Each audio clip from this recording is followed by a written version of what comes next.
अरबों की संपत्ति वाले एक सीईओ के चेहरे पर अजीब लाल दाग हो गए थे। अपने चेहरे की बीमारी ठीक कराने के लिए उसने एक छोटी साध्वी जैसी लड़की से शादी करने का फैसला कर लिया, लेकिन उसे नहीं पता था कि लड़की कोई साधारण इंसान नहीं बल्कि पहाड़ों में रहने वाली एक छोटी चमत्कारी वैद्य थी, जिसे उसके गुरु ने दुनिया देखने के लिए पहली बार पहाड़ से नीचे भेजा था। नीचे आते ही लड़की ने कुछ गुंडों को एक छोटे लड़के को परेशान करते देखा। लड़की ने हल्का सा हाथ घुमाया और सारे गुंडे जमीन पर गिर पड़े। वह लड़के के पास गई और पूछा कि उसे चोट तो नहीं लगी, लेकिन लड़के ने उसे पकड़कर माँ कह दिया। लड़की ने समझाया कि वह उसकी माँ नहीं है, वह बचपन से पहाड़ पर रहकर इलाज करना सीख रही है और आज पहली बार नीचे आई है। लेकिन लड़का उसकी बात मानने को तैयार नहीं हुआ। उसने बताया कि उसके पिता बहुत बीमार हैं और लड़की से उन्हें बचाने की विनती की, साथ ही इलाज के बदले बहुत सारे पैसे देने का वादा भी किया। पैसे का नाम सुनते ही लड़की खुश हो गई और सोचने लगी कि इन पैसों से वह अपने गुरु की सेवा कर सकेगी। तभी वह अमीर सीईओ वहां आ गया। लड़की ने देखा कि धूप न होने के बावजूद वह छाता लेकर चल रहा था और उसके चेहरे पर लाल दाग थे। सीईओ को लड़की कहीं देखी हुई सी लगी। लड़के ने जल्दी से बताया कि कुछ लोग उसे पकड़ने आए थे और इसी लड़की ने उसे बचाया है। उसने अपने पिता की बीमारी के बारे में भी बताया कि उन्हें धूप में चक्कर आने लगते हैं,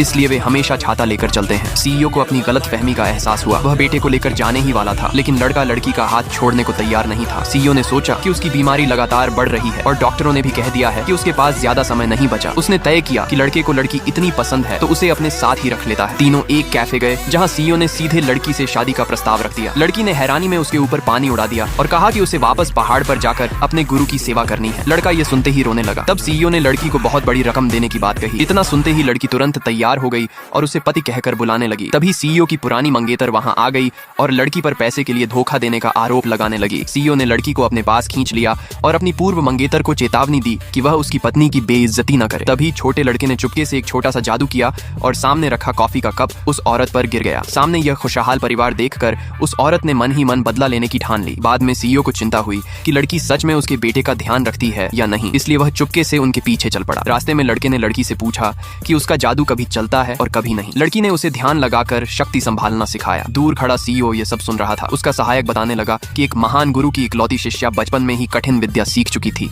और किसी भी बीमारी का इलाज कर सकती थी। तभी अचानक लड़की और लड़का वहां से गायब हो गए। दरअसल लड़की को एहसास हुआ कि लड़का वही खास विद्या जानता है जो केवल उसे आती थी। उसे 5 साल पहले की अपनी खोई हुई यादों पर शक हुआ, इसलिए वह लड़के को लेकर अपने गुरु के पास पहुंची। गुरु को डर था कि कहीं कोई राज न खुल जाए, इसलिए उन्होंने चुपके से लड़के की विद्या बदल दी। जब लड़के ने दोबारा अपनी कला दिखाई तो वह पूरी तरह अलग थी और लड़की का शक दूर हो गया। बाद में जब दोनों वापस नीचे आ रहे थे तभी कुछ गुंडों ने रास्ता रोक लिया। लड़के ने तुरंत पहचान लिया कि उन्हें सीईओ की पुरानी मंगेतर ने भेजा है